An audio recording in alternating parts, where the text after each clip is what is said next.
Quick note to our listeners, we need your help.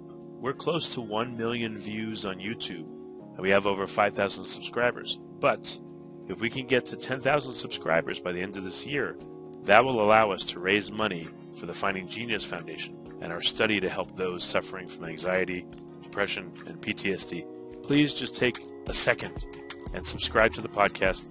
And if you can, like the video. That'll help us get more listeners. It'll help with the YouTube algorithm.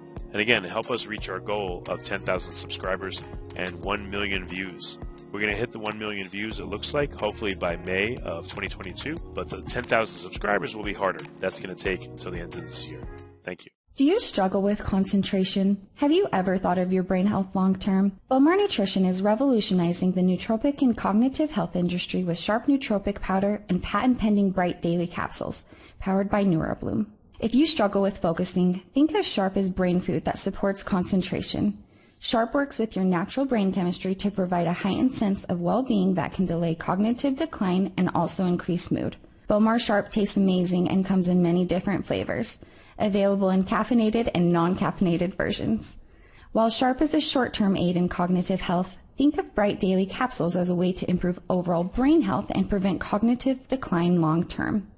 As we age, so does our brain. Supplementing with Bright has the potential to delay this aging process and helps your brain function optimally. Stay ahead of the curve and order yours today at bowmarnutrition.com and save $5 off with code GENIUS5. Forget frequently asked questions, common sense, common knowledge, or Google. How about advice from a real genius? 95% of people in any profession are good enough to be qualified and licensed. 5% go above and beyond. They become very good at what they do, but only 0.1% are real geniuses. Richard Jacobs has made it his life's mission to find them for you. He hunts down and interviews geniuses in every field: sleep science, cancer, stem cells, ketogenic diets, and more. Here come the geniuses. This is the Finding Genius Podcast with Richard Jacobs. Hello, this is Richard Jacobs with the Finding Genius Podcast, now part of the Finding Genius Foundation. I have Eric Gallandt. He's the Professor of Weed Ecology at University of Maine. When I say weed, I don't mean marijuana. I mean weeds that grow, in various farmlands. So, Eric, thanks for coming. Yeah, glad to be here, Richard. Well, tell me a bit about your research. What are you working on right now? Well, right now, my program is really focused on trying to understand physical weed control. So to those of you that aren't farming, that would be the weeding tools that a farmer or a gardener would use. And so we're trying to understand, how do these tools work? So you take a simple piece of metal or rubber or a spring tine and you drag it through the soil and you try to kill some weeds and you try to not kill your crop. And so we're spending quite a lot of time on this right now. And I came to this work somewhat indirectly because I've spent almost 20 years working more on really ecological approaches to managing weeds. Okay, so what are some of the approaches that are being used right now that seem most efficacious? And then what are some of the ones that you're researching and contemplating? Yeah, well, so the work that we've done in the past, the context for my work really is organic farming systems. And so if you are a conventional farmer and you have access to really effective herbicides, you're probably not so interested in the more complicated ways of using ecology and multiple stresses to try to manage your weeds. You've got a very simple solution in that herbicide. If you're an organic farmer, on the other hand, and you don't have access to a herbicide, then you're looking for really any sort of tool that you might have in your weed control toolbox. And so some of the most effective ecological strategies that farmers are using today at a small scale are ways to target the weed seed bank. Okay, and so a little jargony, but the seed bank, it's kind of an apt metaphor. If you're an annual weed, your whole aim in life is to produce a lot of offspring. So produce a lot of seeds. You disperse those seeds. They fall to the soil. And that's the seeds that are on or in the soil are what we call the seed bank. And from a ecological weed management approach, we aim to try to reduce the amount of seeds that weeds produce. So we do that by encouraging crop competition. And so we know a lot about how to give crops a competitive advantage. We try to change the way we manage fields in the fall of the year so that if we do have weeds go to seed, we don't plow or till or work the soil. We leave those seeds on the soil surface, and we've shown that up to half of those seeds can be consumed by various animals, so granivores, so seed-eating birds or beetles, birds or insects and rodents. So various seed bank management practices are really what farmers that are getting ahead of their weed management game, they're doing those sorts of things.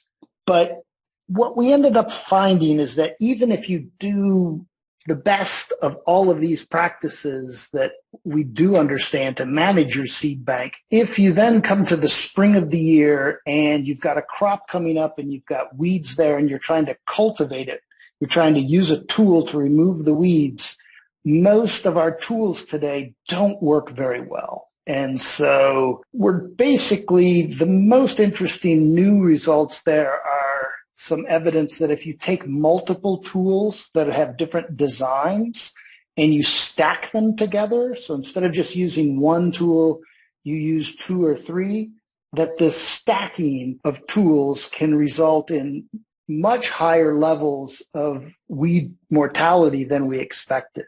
The stacking concept makes sense. When you're ready, can you talk about what that includes? What kind of techniques it would include?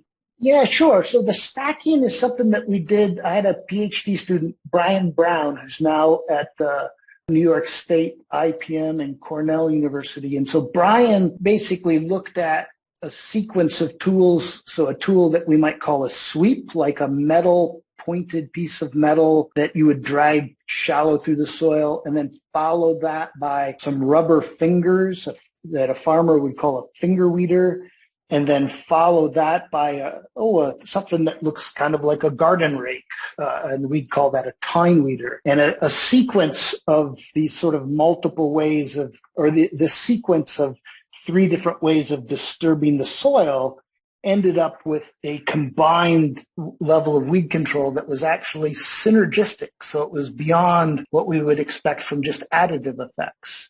And so he found that about 4 years ago, and we've been digging in a lot in recent years to try to figure out, why is that? Is it analogous to herbicides? Do we have different physical weed control modes of action that we're stacking together here? One of our biggest interests is, can we use this to help farmers have yet another tool in the face of changing climate? Because, climate change is going to make physical weed control just even that much more difficult. So what are the techniques right now? What are the particular techniques in the stack, and in what order would they be used?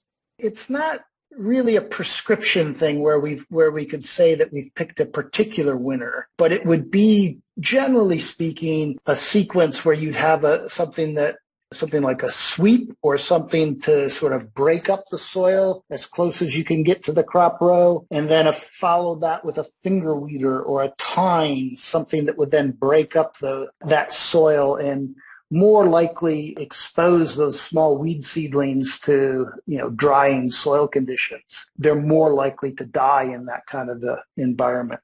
And so, seeing some of these these demonstrations that we've done in the field, and, they're starting to, put a certain cultivator on the front of their tractor, for example, and then a different type of cultivator on the back of the tractor. So a way to stack tools with their existing equipment. Or they just simply... What does a cultivator do? How does it work? Yeah, so a cultivator would be a machine or a tool that's designed specifically to control weeds. So typically it's going to be something that is causing very shallow soil disturbance. And you're trying to disturb the soil as close as you can to your crop row without killing your crop. So that's a concept that we would call selectivity. We're trying to selectively kill some plants, but not other plants. And so this stacking of tools is kind of exciting in that regard. And then probably the next most exciting thing would be the use of various camera guidance systems that can recognize the crop row. And so a camera can detect the green pixels at a high density that are the crop row. And so you then have the camera hooked up to a system that can then adjust that cultivator to keep it right on spot so that you have tools working as close to your crop row as possible. Do you struggle with concentration? Have you ever thought of your brain health long term? Bowmar Nutrition is revolutionizing the nootropic and cognitive health industry with sharp nootropic powder and patent-pending bright daily capsules, powered by NeuroBloom. If you struggle with focusing, think of Sharp as brain food that supports concentration. Sharp works with your natural brain chemistry to provide a heightened sense of well-being that can delay cognitive decline and also increase mood. Bowmar Sharp tastes amazing and comes in many different flavors, available in caffeinated and non-caffeinated versions. While Sharp is a short-term aid in cognitive health, think of Bright Daily Capsules as a way to improve overall brain health and prevent cognitive decline long-term. As we age, so does our brain. Supplementing with Bright has the potential to delay this aging process and helps your brain function optimally. Stay ahead of the curve and order yours today at bowmarnutrition.com and save $5 off with code GENIUS5. So can cameras identify weeds? Like, can you program, if you have a arugula, let's say you have weeds, can you program in the camera and use LiDAR, let's say, to say, okay, that's arugula, that's a weed, that's arugula, that's a weed? Absolutely. And that sort of, use of artificial intelligence and, really high computing power is people are incorporating that sort of technology into robotic weeding machines.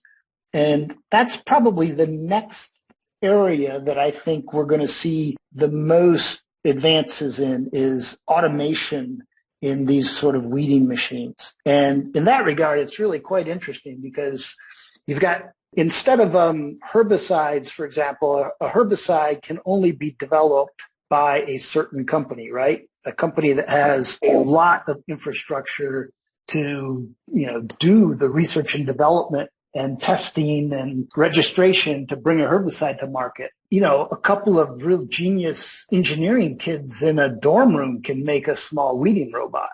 So it's a really interesting sort of distribution now of this technology where, I think there's actually, as of January or so, there were some 130 to 150 different robot companies worldwide that actually have commercial machines on farmers' fields. That's a very different model than we've seen in the past with, the agrochemical age of weed management. And then I guess just the one other comment related to that is that, while you have robots being developed that have, anything that an engineer could imagine putting into a robot. So, GPS, artificial intelligence to recognize the weed in the crop, every bit of that kind of technology you adds to the cost and the expense and the size of the batteries and so on. So at the same time, you've got other approaches, I guess, that can be very simple. And one that we actually did some research on a few years ago was called Turtle. And it was developed by one of the co-inventors of the Roomba vacuum cleaner. You know that machine? I've seen them and used them, yep. Yeah, and so the Turtle weeding machine is at the other end of the spectrum, so to speak, from the AI example. So the Turtle is the parsimony example. How simple can you make a weeding machine? And so in this case, the Turtle has a capacitive sensor on the outside, and it random walks around or pseudo-random walks around, kind of like your Roomba. And when it bumps into something big, it assumes that's a crop plant, and it stops and turns and goes away. And then it has a similar little capacitor sensor on its belly, and if it runs over something small, it stops, assuming the small thing is a weed, and turns on a little weed whacker. And, it's pretty cool. I mean, it's not, it's kind of a gardener's tool, not ready for a farm. It works. What if you turn the concept around and you made a harvester, but a weed harvester? Would that do anything? I mean, what if you made a machine that, again, it's a harvester, but its job is to harvest weeds and look at it the opposite way? Not hurt the crop, but deliberately look for the weeds and, again, try to harvest them as best you can. Would that do anything, or is that an insight at all? Well, yeah, I mean, I guess it just depends what you mean by harvesting. I mean, the weeding machines, we're typically trying to remove the weeds when they're fairly small. And there's two reasons for that. One is the small plants are easier to kill than big plants. And number two is, every day that those weeds get larger, depending on where they are next to the crop, is just that much more resources they're taking away from the crop. So the competition effects become more and more intense. That said, the harvesting idea, I think, could be a really good one, in particular for the weeds that you might miss. So, for example, like using your idea, like, what if in the fall of the year you sent out a robot to go harvest the small number of weeds that you missed? Then you could be collecting them before they set seed and you prevent seed rain. And so that could be a very effective technique. So instead of spending all the robot money to try to control 90% of the weeds in the spring, where we have kind of other tools that can already do that, pretty well, have them do the part that we, most farmers can't afford to do. Go have them clean up all of the surviving weeds so that you achieve zero seed rain, so to speak. Okay. So anyway, all of that to say, if I were going to be investing now, I'd put my money in the robots. The problem is just that I just don't know which robot. So, for example, there's one in Denmark, I think, called Farm Droid, that uses very precise GPS to plant individual sugar beet seeds. And then the robot can come back and start weeding before the sugar beets even emerge, because the robot knows exactly where the sugar beet seed was put in the soil. Okay, so that's one set of technology. And then you contrast that with the, sophisticated cameras and recognizing the weeds. And at some point you have to figure out, okay, so the robot can distinguish between a crop and a weed, or it knows that's a weed. It still has to do something to it. And there's a whole range of technologies people are doing, ranging from, very microliter droplets of a herbicide to a group up in Quebec that's developing little robotic pinchers that, they look like robotic hands almost, that are grabbing the plants and pulling them up. So anyway, lots of activity in this area, but just not that many that you can tell are going to make it through this early kind of development phase, as it were, for a new technology. So it sounds like a mechanical method with AI and machine vision and all the other stuff could be far superior than to just herbicides. I mean, they'd be more specific, more directive. They wouldn't be as much of a pesticide load on the field, et cetera. Is there a way to plant that is different from how planting is typically done? Any geometrical differences or arrangement differences that would make it easier to weed a field but still get the yield you want? Yeah, that's a good question, and I think it's one that we haven't spent enough time actually asking ourselves. I think we tend to be very derivative in our thinking about how technology can be used, so we try to adapt these robots to our existing systems rather than asking questions like you're asking, like, what if we totally redesigned the system? I'll give you an example of a farmer that I work with in southern Maine. He is very impressed with some of the weeding machines, but asking the question, well, what if we could use them to do things that we've always wanted to do in sustainable agriculture but can't afford to do? And one example of that is something called intercropping. And so intercropping is growing, it's kind of the traditional corn, bean, and squash, three sisters of Native Americans in this part of the world. Or if you go to other countries where people are doing agriculture primarily for food, you find that they intercrop. They grow two or more crop species in the same place at the same time.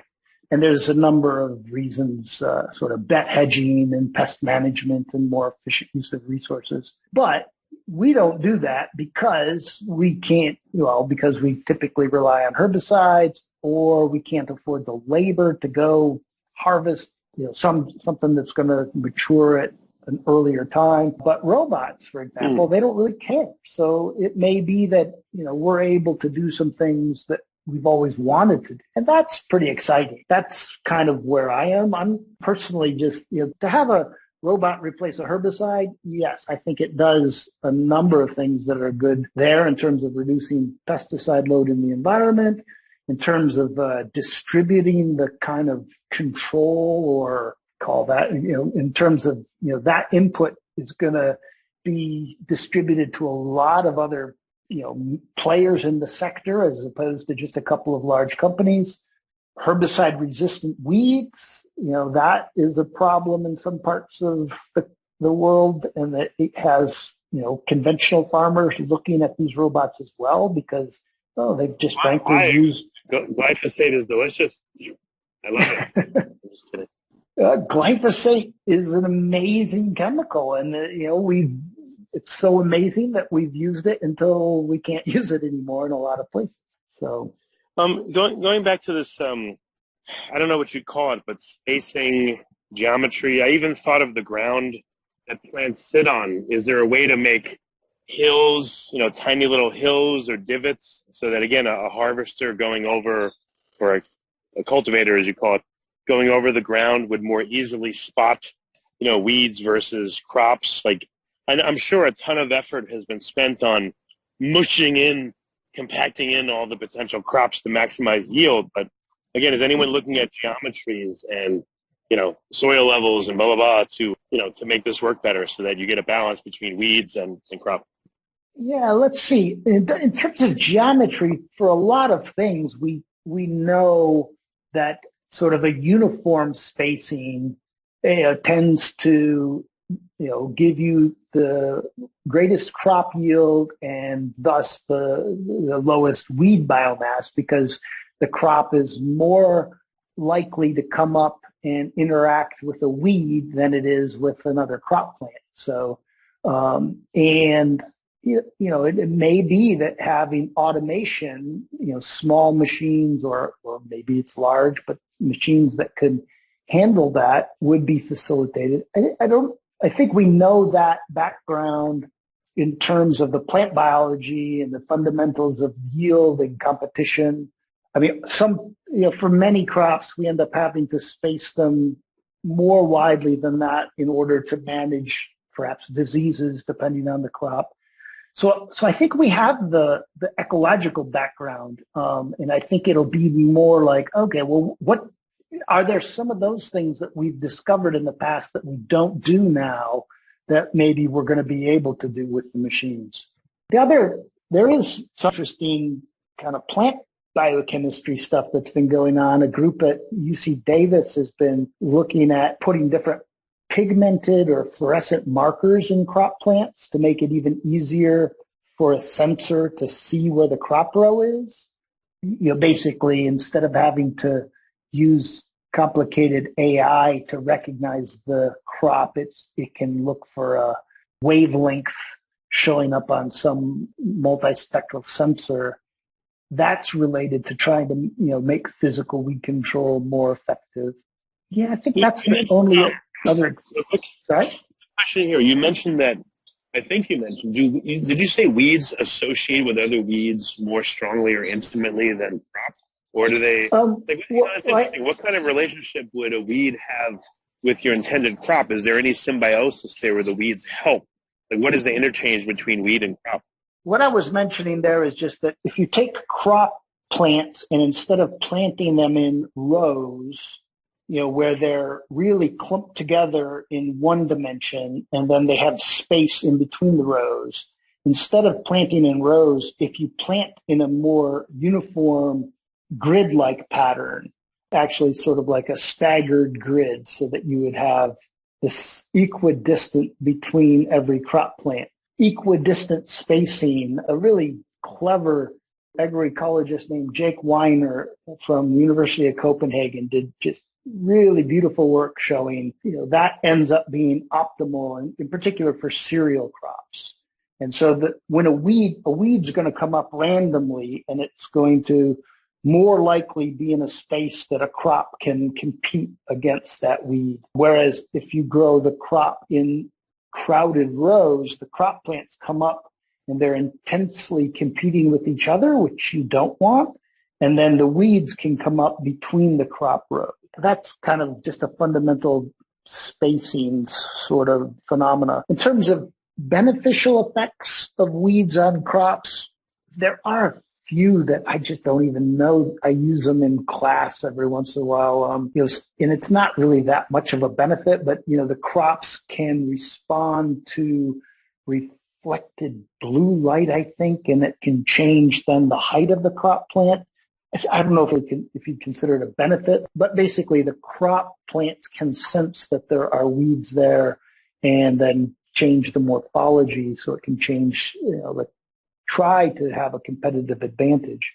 Generally, though, most often, in the context that I'm working in, I'm trying to minimize the density and biomass of weeds because, it basically, the weed biomass out in a crop field represents resources that could have otherwise gone to your crop plant. I would guess that specific types of weeds tend to grow next to specific crops. And do you get any intelligence from seeing that? Is it explainable or explicable why, weed XYZ would grow next to corn always and weed ABC would grow next to wheat? And is there anything you can do with that realization? Yeah, I mean, we know quite a bit about that. And, I guess just to back up a little bit, if you ask what is a weed, essentially their ecological job, their niche is to colonize a disturbed site. Okay. And so most of our agricultural systems are disturbed sites. And so they're doing exactly what they're supposed to do. That said, the timing of the disturbance tends to be one of the major drivers for which species are going to be associated at a particular bit of time. So we've done some work, for example, where we go out and we do shallow soil disturbance every Monday, starting in March, well, if it's dry enough, starting very early and doing it once a week throughout the entire year. So 9 months of weekly or biweekly soil disturbance. And you can then watch and see over time, you get very different species that are kind of waking up or emerging, having dormancy broken, depending on what time of the year it is. And so that's kind of the weed community's strategy, sort of fill in the entire growing season, from the weeds perspective. So indeed, you're going to have a different dominant weed community with your cool season cereals like a spring wheat crop than you will with a warm season crop like a corn crop or a later season pea or brassica crop. So the way that we use that is that, if a farmer has, a particular group of these weeds that's a particular major problem, they may choose to do shallow soil disturbance at the time when that group of plants most wants to germinate. And that once a seed is germinated, once it's become a baby plant, it's easy to kill. So they can try to break the dormancy, and then you can do another shallow soil disturbance or some flaming to kill those plants. Whereas, when they're seeds, they are, you can't really do anything about them. They're designed to reside in the seed bank. They die slowly over time, and a small number get subject to decay or, a small amount of predation once they're buried. But that sort of using tillage to sort of break dormancy is a pretty fundamental ecological approach to managing weed seed banks. What about deliberately producing a secondary crop that would maybe hopefully prevent weeds from coming in the first place because they would, be there first and suck up nutrients that the weeds would need? Has anyone contemplated that? Well, I mean, so just, one example of that might be what we would call a winter cereal. So if you take, for example, wheat comes in a winter type that can be planted in the fall of the year. And so it germinates, it grows into 5-leaf stage plant, and then it overwinters in a dormant state. But then as soon as it warms up in the spring, it's able to send out new growth and start growing. So it has quite a head start. And so typically, if you're, for example, an organic wheat farmer, you don't have weed problems in your winter wheat because your crop has such a head start. Spring wheat, on the other hand, you can't do that. So yeah, in terms of people will try to use either planting strategies or in some cases cover crops to prevent weeds.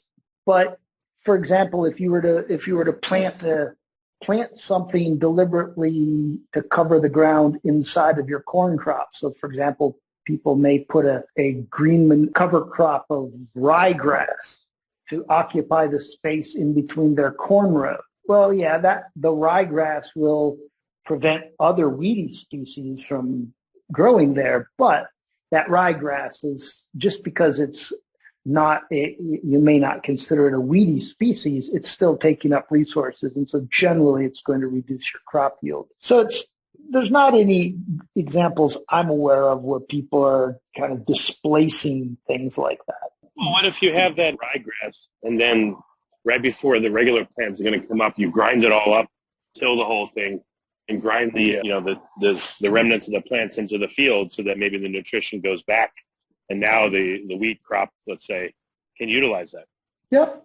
No, and that's kind of that we would call that kind of a green manuring or a cover cropping strategy, and it's pretty common. Those sorts of things are not uncommon in an organic farming system.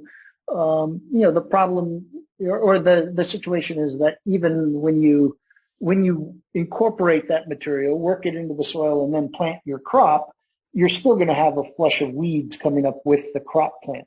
So most often what people would do in that kind of context is they would still cultivate or use some tools to try to remove weeds early to give their corn crop a head start, and then perhaps at the last possible time to cultivate the corn, while they were cultivating, meaning while they were dragging some metal tools to control weeds in their corn, they're also spreading some ryegrass in front of that. So they're using the tools then to control any final weeds and then work in the ryegrass seed, because by then the corn crop has enough of a competitive head start that rye wouldn't have such a negative impact.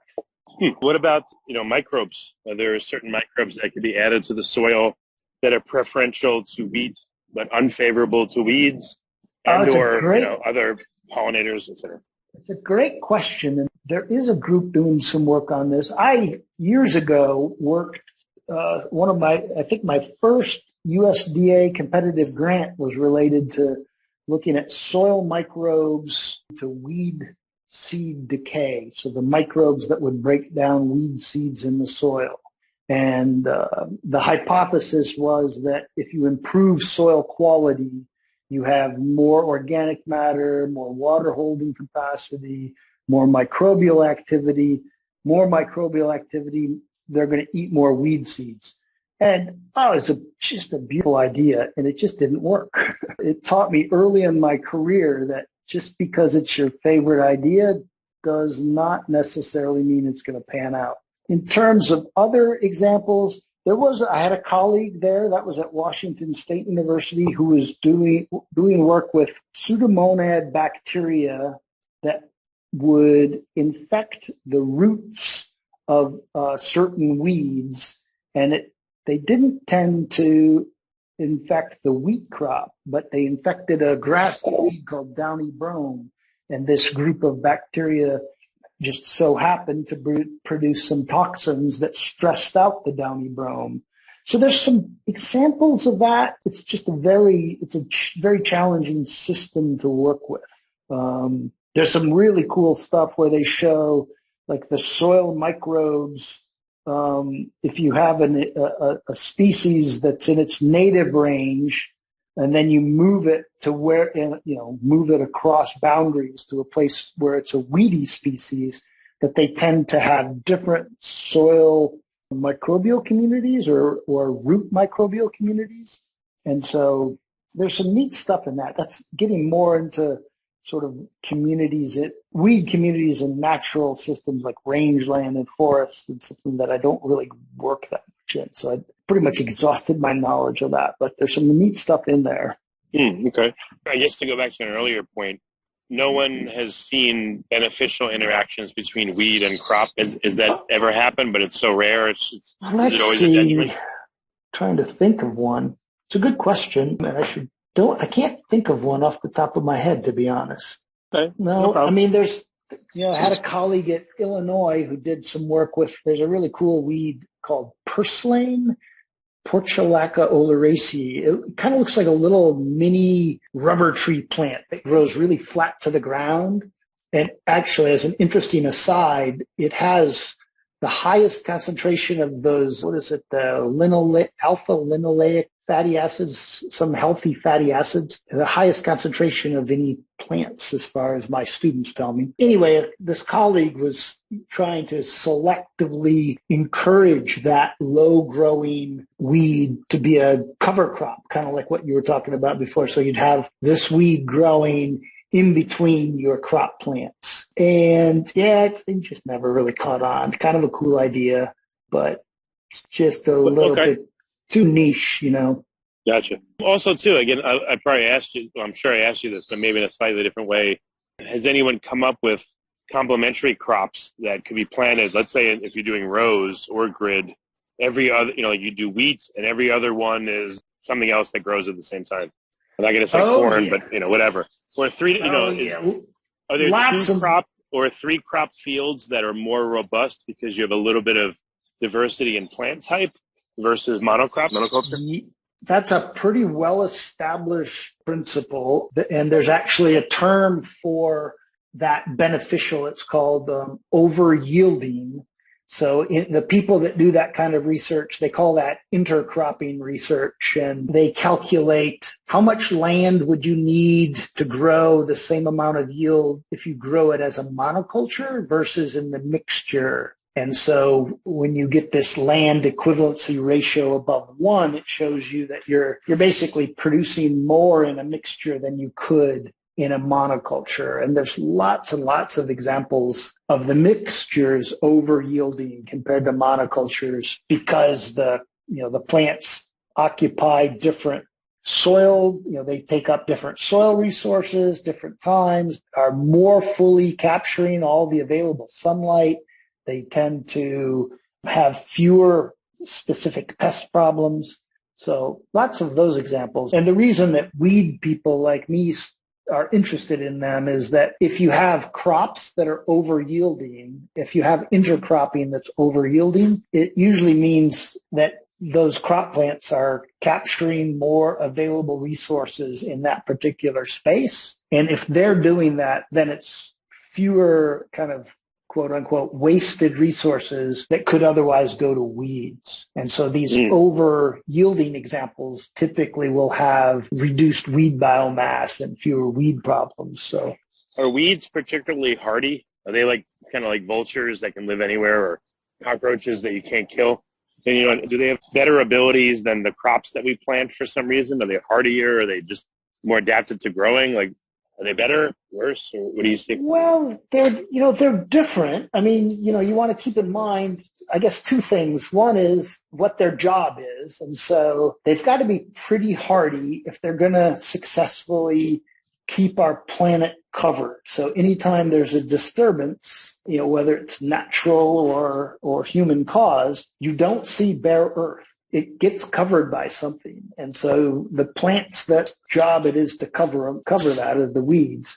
And I guess the other thing is that many of the crop plants that we've domesticated, at one point were weeds, were part of the natural flora. And so, typically the things that are still weeds they're going to have different strategies. They're going to produce typically more smaller seeds. They're going to disperse their seeds, whereas, crop plants have to hold on to their seeds. In terms of hardiness, here's an example. We know that, for example, many weedy species are able to take up luxurious amounts of, so that's like nutrients in particular. So if you have weeds infesting a crop and you try to fertilize to remove the competitive effect of the weeds, it's probably not going to work. The weeds are going to take up more of those added nutrients than will then just intensify competition for another resource, light or water. They're really interesting plants in terms of the strategies that they have, the characteristics that they have that distinguish them from our other plants, make them pretty interesting. Okay. Well, very good. What's the best way for people to find out more about your work? Where can they go? Yeah, so they could go to my University of Maine Weed Ecology program website, and they could find me there.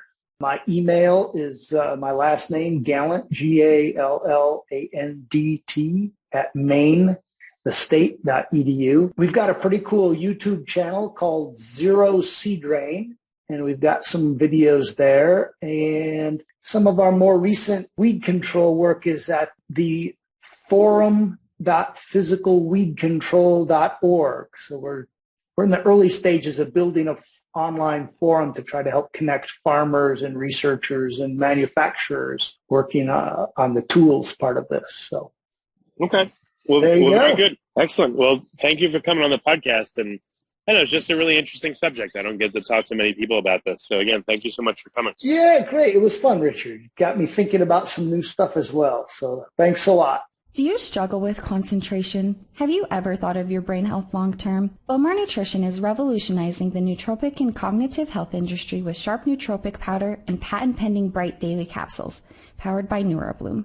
If you struggle with focusing, think of Sharp as brain food that supports concentration. Sharp works with your natural brain chemistry to provide a heightened sense of well-being that can delay cognitive decline and also increase mood. Bowmar Sharp tastes amazing and comes in many different flavors, available in caffeinated and non-caffeinated versions. While Sharp is a short-term aid in cognitive health, think of Bright Daily Capsules as a way to improve overall brain health and prevent cognitive decline long-term. As we age, so does our brain. Supplementing with Bright has the potential to delay this aging process and helps your brain function optimally. Stay ahead of the curve and order yours today at bowmarnutrition.com and save $5 off with code GENIUS5. You've been listening to the Finding Genius podcast with Richard Jacobs. If you like what you hear, be sure to review and subscribe to the Finding Genius podcast on iTunes or wherever you listen to podcasts. And want to be smarter than everybody else? Become a premium member at findinggeniuspodcast.com. This podcast is for information only. No advice of any kind is being given. Any action you take or don't take as a result of listening is your sole responsibility. Consult professionals when advice is needed.